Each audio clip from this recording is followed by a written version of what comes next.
저희는 그 성도님들의 그 사랑과 기도 속에 한국 잘 다녀왔습니다. 저희 어머님은 그 직장암 3기로 이렇게 판정이 됐는데 의사 선생님들이 이렇게 수술을 권하지를 않더라고요. 저희 어머님이 이제 연세가 한 90세 되셔가지고 그래서 지금 현재 약물로 이렇게 치료를 받고 있습니다. 계속해서 이렇게 기도해 주시면 감사하겠습니다. 그리고 저 사진 보시다시피 제 친구가 목회하는 예향 푸른 잔디 위의 교회에서 저희 찍은 사진인데 9월 29일 제가 떠나기 바로 며칠 전에 저에게 설교를 부탁해서 제가 말씀을 전하고 함께 우리 친구들과 이렇게 사진을 찍었는데요. 아무튼 저희 오랜 친구들 만나서 순수했던 추억들을 많이 남기고 와서 감사하고 우리 성도님들 진짜 이렇게 기도해 주셔서 너무너무 감사를 드립니다.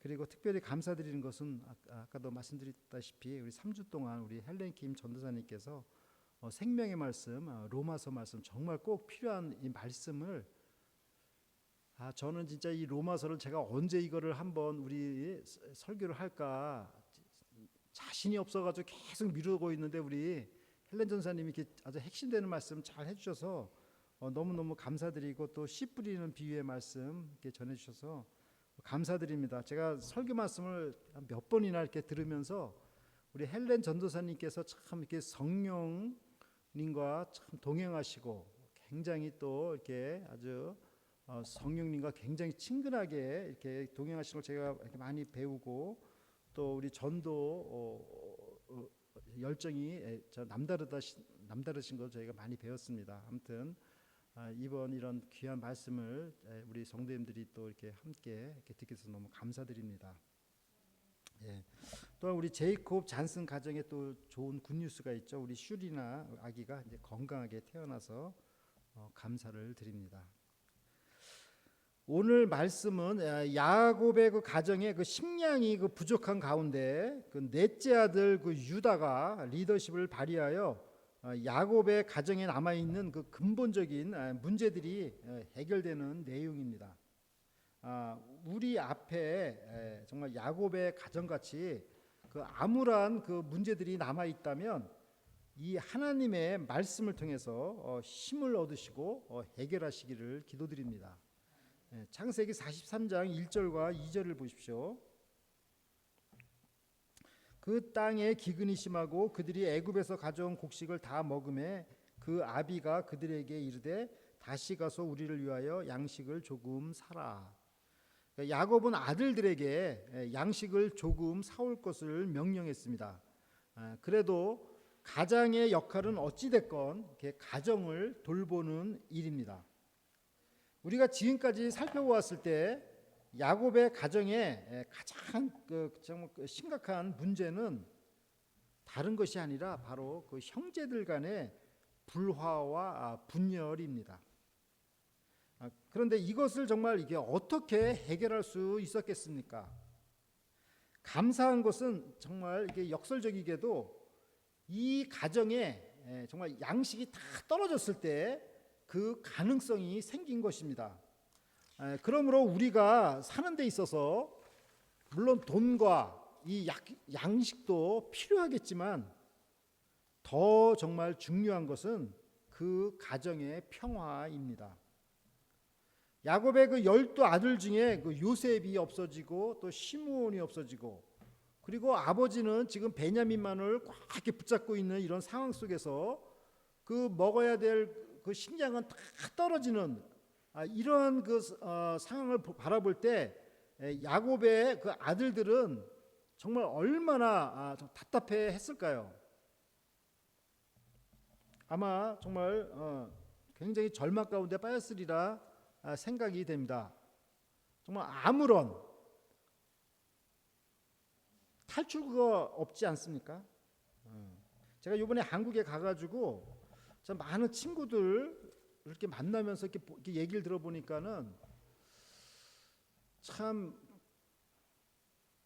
그 어떤 한 그 자매 같은 경우는 정말 그 전국에서 정말 1등 그 연합고사 1등한 자매였는데 정신적인 이제 쇼크를 이제 받은 거예요. 근데 이제 그런 내용을 뭐 우리가 잘 뭐 알 수는 없지만 요번에 아무튼 한국 방문해가지고 만나가지고 얘기를 들었는데 보니까는 뭐 어느 고등학교에서 그러니까 옛날에 그 중학교 때 연합고사가 있어가지고 이제 전국에서 1등을 하니까 어느 상고에서 이제 장학생으로 이제 저기 스카우트 해가지고 장학금을 받기로 하면서 가기로 했는데 근데 이제 이 자매님이 이제 눈이 약간 좀 나쁘거든요. 시력이 나쁜데 장학금을 받기로 해서 갔는데 그 당시에 타자기가 나와가지고 이 타자를 칠 수가 없어가지고 이제 그 장학금을 못 받게 됐어요. 그래서 이 자매가 가정이 너무 어려워가지고 고등학교를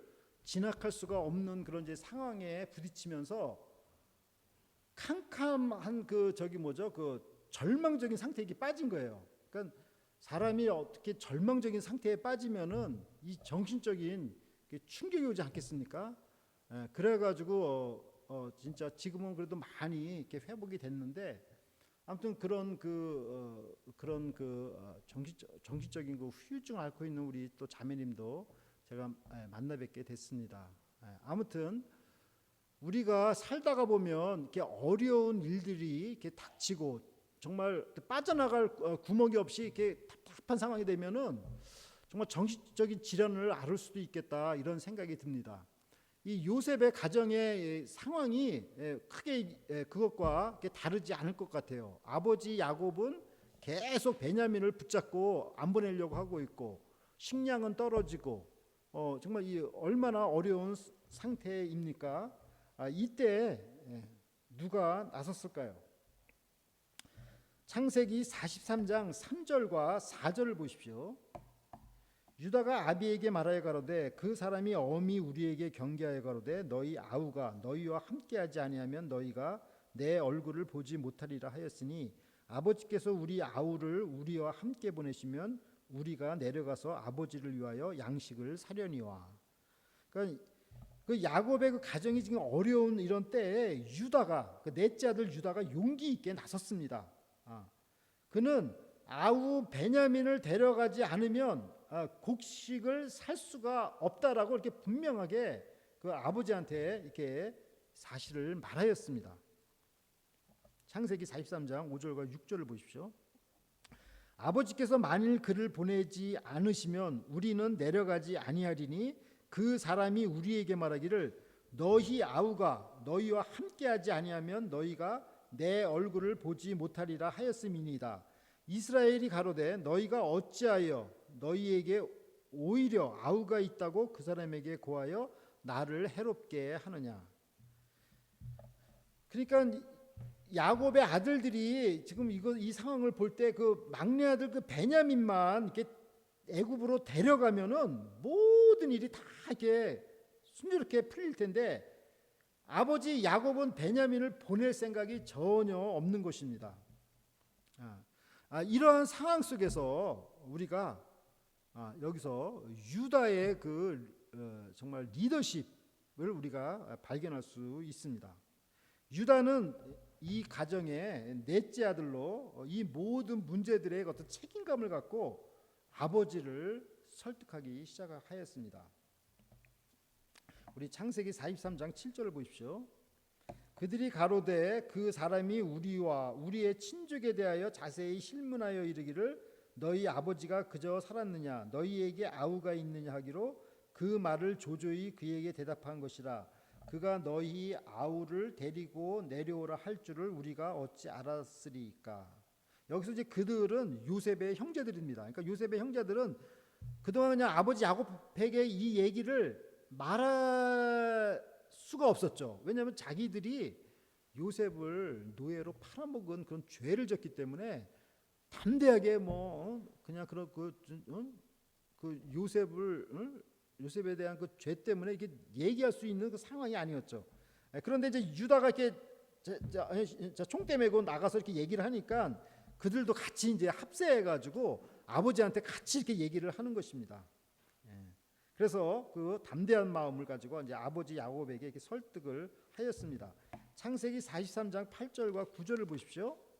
유다가 압이 이스라엘에게 이르되 저 아이를 나와 함께 보내시면 우리가 곧 가리니 그러면 우리와 아버지와 우리 어린 것들이 다 살고 죽지 아니하리이다. 내가 그의 몸을 담보하오리니 아버지께서 내 손에 그를 물으소서. 내가 만일 그를 아버지께 데려다가 아버지 앞에 두지 아니하면 내가 영원히 죄를 지리이다. 그러니까 요 지금 내용을 보면은 전에 그 루벤 맏아들 루벤이 했던 것과 약간 비슷한데 차이가 있어요. 어떤 차이가 있냐면 루벤은 자기의 두 아들의 생명을 담보해 가지고 정말 나중에 못 데리고 오면은 베냐민 못 데리고 오면 자기 아들 두 명을 죽이라고 이렇게 이제 야곱하게 했죠. 근데 누가 그 못 데리고 왔다고 그 손자 두 명을 죽이는 할아버지가 어디 있겠습니까? 그러니까 이게 좀 약간 말이 좀 약간 뭐죠?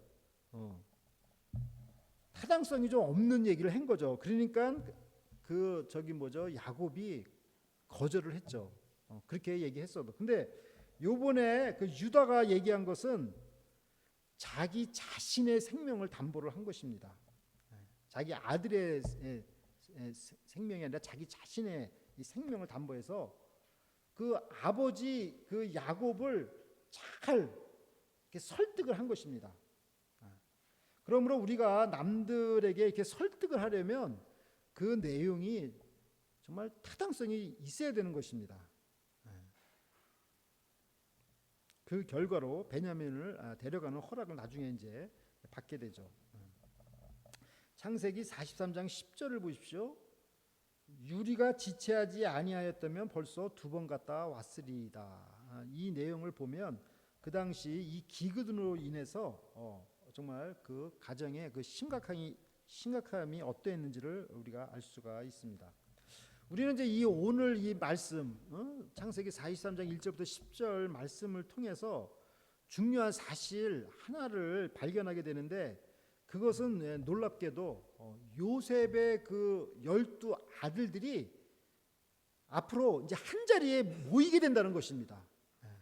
본인들은 이 당사자들은 잘 모르지만 우리는 알 수가 있잖아요. 그죠? 한 명도 잃지 않고 그 12명의 그 형제들이 다 이제 애굽에 만나게 되는 것을 우리는 이제 예상할 수 있죠. 오랜 세월 동안 그 편애와 시기와 질투심으로 얼룩진 그 요셉의 그 형제들 간의 그 불화가 다 없어지고 화해하게 되는 것입니다. 그러니까 이게 굉장히 놀라운 사실이죠. 사실은 왜냐하면 우리가 살면서 정말 가장 힘든 일 중에 하나가 사실은 인간관계를 맺는 것입니다. 정말 인간관계처럼 어려운 게 없습니다. 이 인간관계는 마치 어떤 그 유리그릇 같아가지고 한번 깨어지면은 이게 다시 회복한다라는 게 굉장히 어렵습니다. 그런데 이 요셉의 형제들이 이런 그 기근을 통해서 오히려 이 화해하는 이런 계기가 되는 것을 우리가 알 수가 있습니다.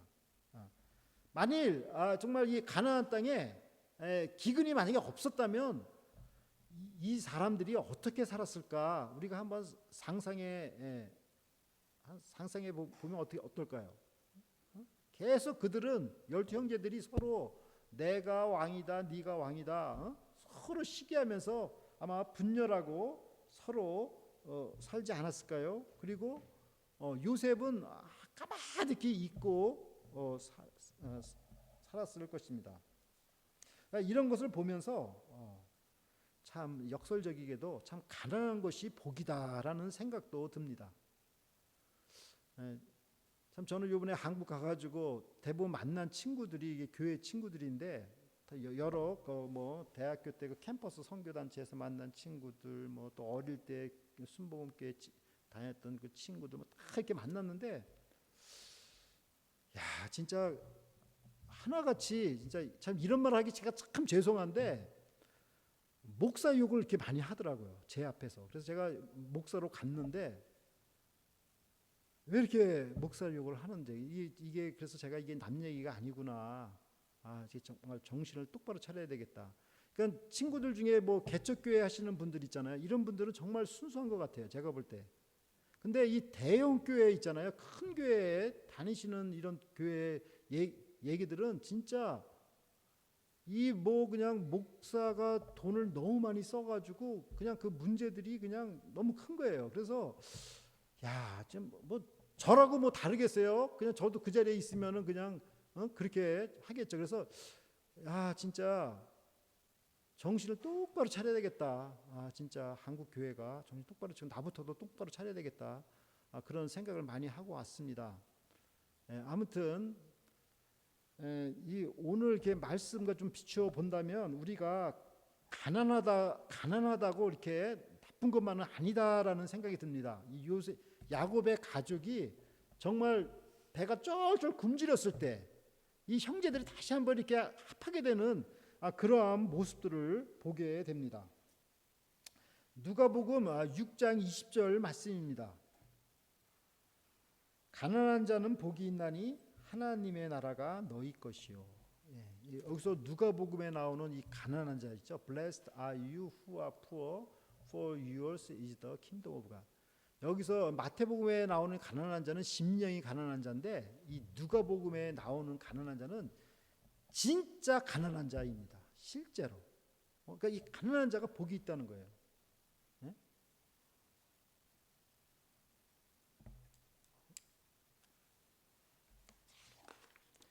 또 빌립보서 4장 12절 말씀을 제가 한번 읽어드리겠습니다. 내가 비천에 처할 줄도 알고 풍부에 처할 줄도 알아 모든 일에 배부르며 배고픔과 풍부와 궁핍에도 일체의 비결을 배웠노라. 그러니까 사도 바울은 뭐 너는 가난하게만 살아야 된다 이 얘기하는 것도 아니고 뭐 부자로만 살아야 되는 것도 아니고 사도 바울이 말하는 것은 뭐 가난할 때도 있고 그죠? well fed 할 때가 있고 또 배고플 때가 있고 hungry 또는 풍족하게 살 때가 있고 부족하게 살 때가 이런 거에 대해서 다 자기가 이렇게 만족하는 그런 삶을 사는 비결을 배웠다고 합니다. 우리 그리스도인들도 정말 이런 자세가 필요하다고 생각이 됩니다. 그러니까 가난하다고 해서 내가 그냥 비굴하게 살 이유도 없고 또 부자라고 해서 내가 이렇게 뭐 뽐내고 살 것도 아니죠. 그죠? 저는 이 말씀을 보면 우리 노장로님 생각이 좀 나요. 제가 볼 때 노장로님은 정말 물질적으로 참 이렇게 좀 그래도 이렇게 여유가 있으신데 제가 좀 놀랬던 것은 한 달에 저기 쿠폰 머리 헤어스타일 깎을 때 7불 얼마짜리 쿠폰을 기다렸다가 그거 오려가지고 이발소에 가셔서 이렇게 깎으신다는 말씀을 듣고 야 나는 그냥 머리 깎으러 그냥 $20 그냥 툭툭 내면서 그냥 깎는데 장로님은 그거 아끼시려고 그거 7불 95센트 그걸 가지고 이렇게 하시는구나 이걸 보면서 참 우리가 참 배울 게 참 많은 거죠. 그러니까 참 아무튼 우리가 뭐 가난하다고 해서 그냥 막 기죽으면서 살 필요도 없고 부자라고 해서 잘난 데까봐 살 필요도 없는 거죠, 그죠? 아무튼 오늘 이 요셉의 이 말씀을 통해서 우리가 가난에 대해서도 한번 생각을 해보았습니다. 아무튼 야곱의 가족들은 그 열악한 그 환경 속에서 제각기 자기들의 역할을 감당을 했습니다. 여기서 중요한 것은 유다는 그 희생정신, 내 목숨을 내가 담보하겠다. 자기 목숨을 내놨잖아요. 그죠? 또 요셉은 형제들을 복수하지 않는 그 용서하는 마음을 내놨어요. 그죠? 얼마든지 복수할 수가 있잖아요. 자기를 노예로 파는 그 형제들. 그러나 용서하는 마음을 내놔. 또 야곱은 마침내 베냐민을 이렇게 보내면서 자식을 이렇게 편애하는 그 마음을 내놓은 것입니다. 이런 각자의 역할들이 이렇게 모아졌을 때 야곱의 가정이 정말 화해의 길로 나아가게 되는 것을 우리가 볼 수가 있습니다. 우리가 오늘 말씀을 통해서 한번 세 가지 키워드를 가지고 또 한번 이렇게 묵상을 좀 했으면 좋겠습니다. 첫 번째는 lacking, 부족함입니다. 야곱의 그 가정이 그 경제적으로 이게 어려워지고 또 곡식이 부족해지자 가족들은 마음의 문을 열어 대화를 하였습니다. 유다는 자신을 희생하려고 하였고 또 야곱은 편애를 포기하였습니다. 먹을 양식이 중요합니다만 그보다 더 중요한 것은 가정의 평화입니다. 교회도 마찬가지고 국가도 마찬가지입니다. 경제 대국이면 무엇합니까? 그 돈으로 마약을 하거나 전쟁을 일삼는다면 그것은 없는 것만도 못한 것입니다. 야곱의 가정은 오히려 그 가난함을 통해서 가정이 하나로 뭉칠 수 있는 계기가 되었습니다. 두 번째로는 리더십, 지도력입니다. 유다의 그 지도력은 그 암울한 가운데서 발휘가 되었습니다.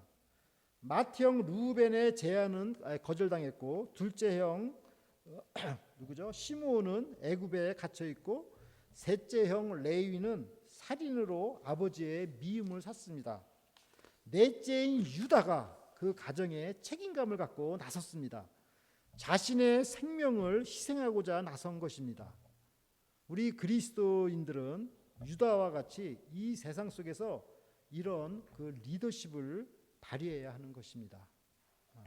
이것은 바로 섬기는 리더십입니다. 섬기는 리더십은 자기를 내세우는 것이 아니라 남을 세워주는 것입니다. 자신을 희생하는 것입니다.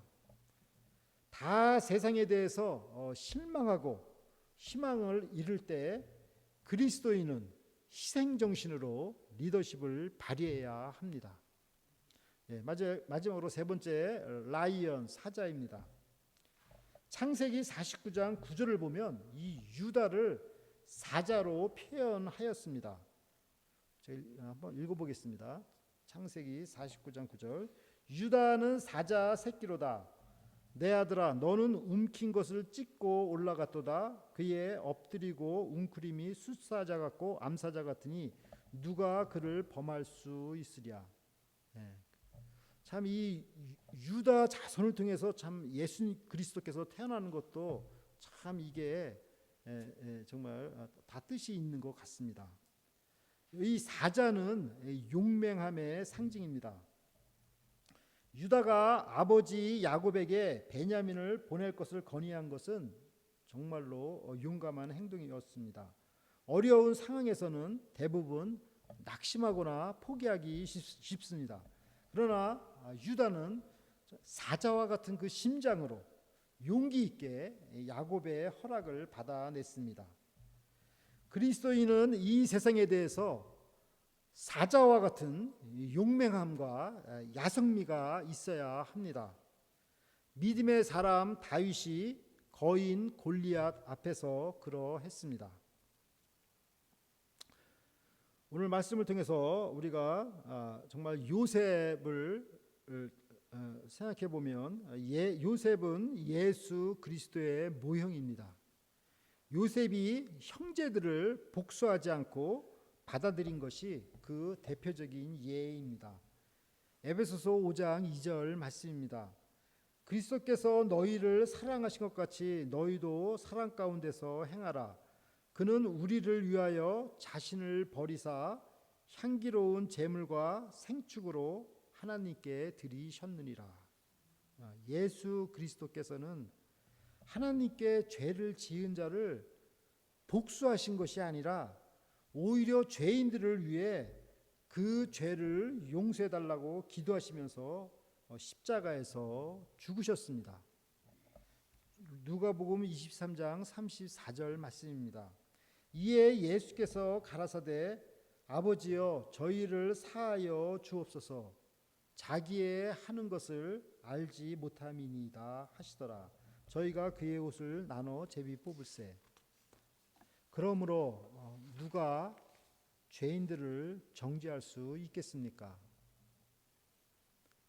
우리 헬렌 전사님께서 로마서 8장 마지막 부분 여러분께 숙제로 내주신 거 제가 기억하는데 8장 마지막 부분에 이러한 말씀들이 있습니다. 누가 능히 하나님의 택하신 자들을 정죄할 수 있겠습니까? 누가 그리스도의 사랑에서 우리를 끊을 수 있겠습니까?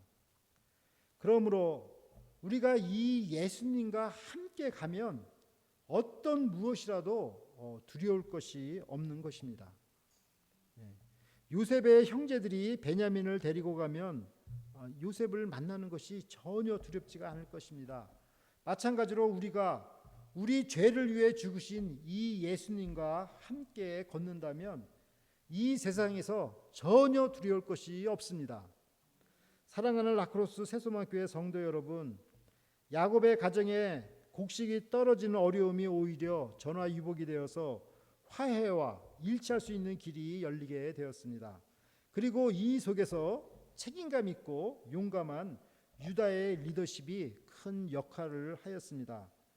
세상은 점점 악해지고 암울한 소식들이 전해질 때마다 우리들의 간담을 서늘케 합니다. 이 암울한 시기에 유다와 같은 리더십이 필요합니다. 사자와 같은 심장을 가지고 현실을 직시하며 책임감 있는 그리스도인으로서 살아가시는 우리 성도 여러분들이 되시기를 간절히 기도드립니다. 다 함께 기도드리겠습니다.